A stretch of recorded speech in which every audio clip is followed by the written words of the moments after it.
homesteaders and DIY enthusiasts. Today it's Black Walnut Day. The trees have all fallen, all the walnuts have fallen, and you can see the ground is kind of carpeted with them. That little darker spot there is I've already been picking a few, but there's thousands on the ground here. I planted some of these 30 years ago, and we're going to be collecting them and processing. So I wear gloves when I do this because the husks stain your hands yellow and black, and it lasts a long time. So, and especially if your fingers are all cracked and dry like mine are, and it gets under the nails, and people just look at it and they think, you've been working on cars and you haven't cleaned your hands. But beautiful sun today. I always love it when the sun drizzle. Just a little look around here. Sun setting over there. Okay, back to walnuts.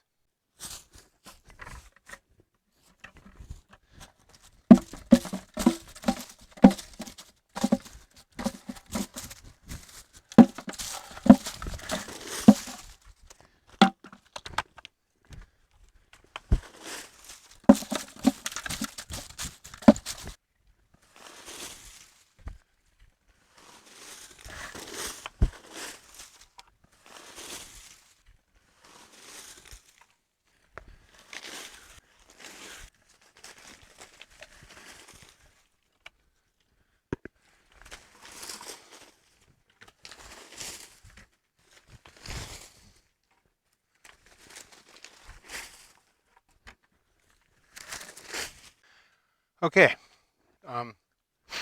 we'll leave the rest for the squirrels. There's a lot this year.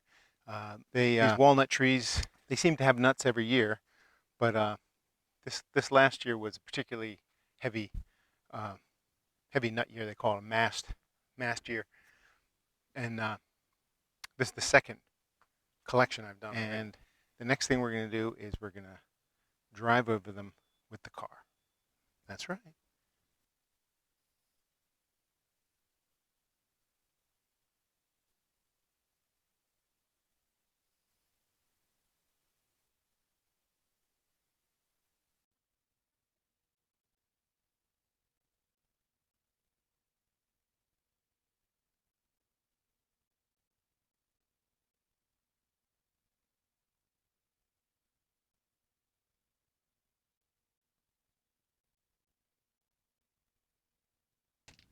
Well, I'm going to use the skid steer anyway.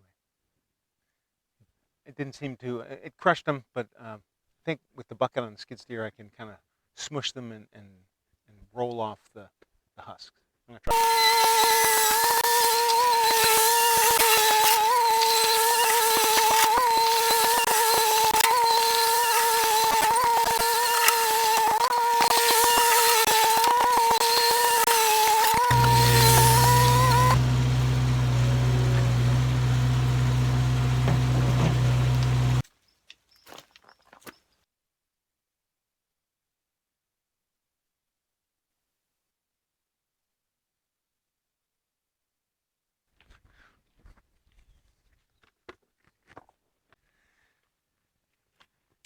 So you can see right down in here, it's all mashed in, but you can find them pretty quickly with your fingers.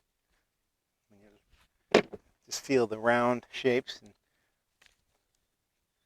most of the husks just fall off. Every now and then you have to pull one off a little more.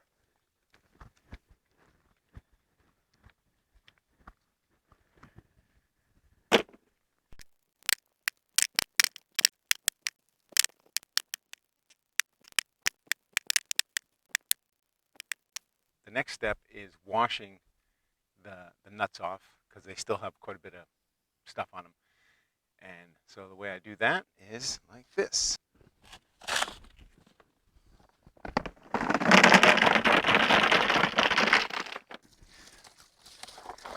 The bucket has little holes in it. It's a bucket that had a tree in it at one point from the nursery.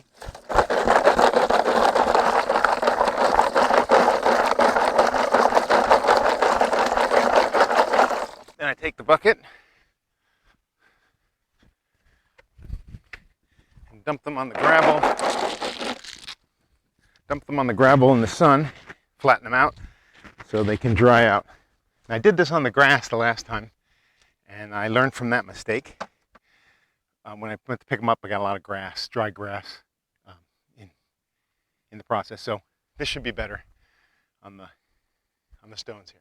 Now that the walnuts are pretty much clean and mostly dry, it's going to rain again. So, and I got to get them out of here because they've been sitting here for a day and a half, and the squirrels are already starting to figure it out. So put them in a container that'll let air get through. Dry them off the rest of the way, and then store them. Now, after enough drying time, usually I'm I collect the walnuts for this year and dry them, and then I'll eat them next year. So I'm cracking the walnuts that I collected last year. So that's where we're at now. It's cracking them, and that's the tricky part. Some people have a lot of trouble cracking walnuts. So you're going to need a cracker. There's a lot of different types of crackers. There's these types, the old style crackers that are completely ineffective on a walnut. A pair of channel locks. Those are a little stronger.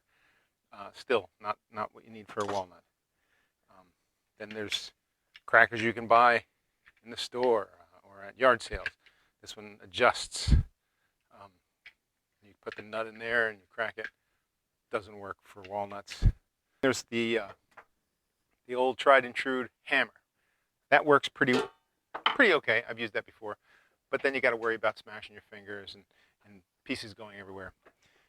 Somebody gave me this a few years ago, and I think it's even called the Get Crackin' Nut Cracker. The other essential thing that you're going to need for cracking walnuts is a pair of wire cutters.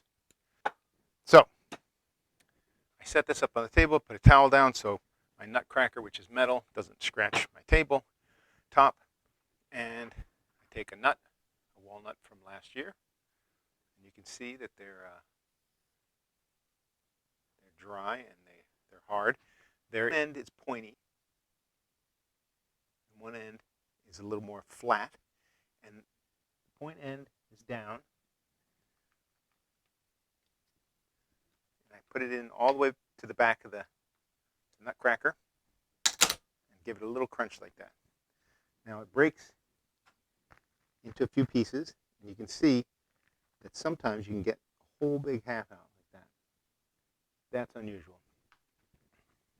Where the wire cutters come in handy is you can see this piece of nut right in here. There's these little atriums, little openings in the nut, and that's where a piece of nut is. So you just reach back here and just snap that. And sometimes the nut comes right out. Sometimes you have to snap another spot. Snap the other side here. Now, I have a piece in here, and there's a piece of shell blocking it. So I just try to set up another fracture in the shell to free it up. And sometimes you have to do it in a few different spots. Okay, so now I can pull out the nut, that piece. Now we have the other half. This one, most of the nut's gone. There's still a little bit back here. It doesn't look like much from here, but it's actually a fairly large piece. So we snap part of the shell here, set up a fracture going across, and the two halves come out, and you take the nut. As you're cracking, you'll get little shells jumping around, and if you just have a bowl full of the cracked nuts, you might get pieces of shell in there, and you won't see it, and then you'll go put it in cookies, and then the next thing you know, you crunch on a piece of shell. So what I like to do is have the lid as my little preliminary container, so I can throw pieces in there, and when I get a few in there, I can just kind of give it a quick look, make sure there's no shells in there. Since a big part of homesteading is being resourceful and getting as many uses out of things as possible, I take the shells, these shells that I just extracted the nuts out of, that are clean now, and I throw them in a can. And when that can fills up, we take the shells and we pour them into a cast iron pan and we roast them. Keep stirring them every couple minutes. Then I add enough water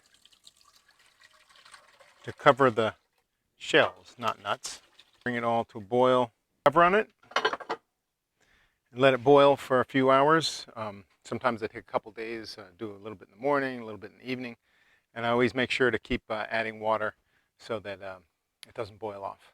Once it's done, I put it all in a container. I strain it off with a colander and put it in the fridge in a container. I want to have my cup of coffee in the morning. I pull my mixture out of the fridge, and I often add a little spoonful of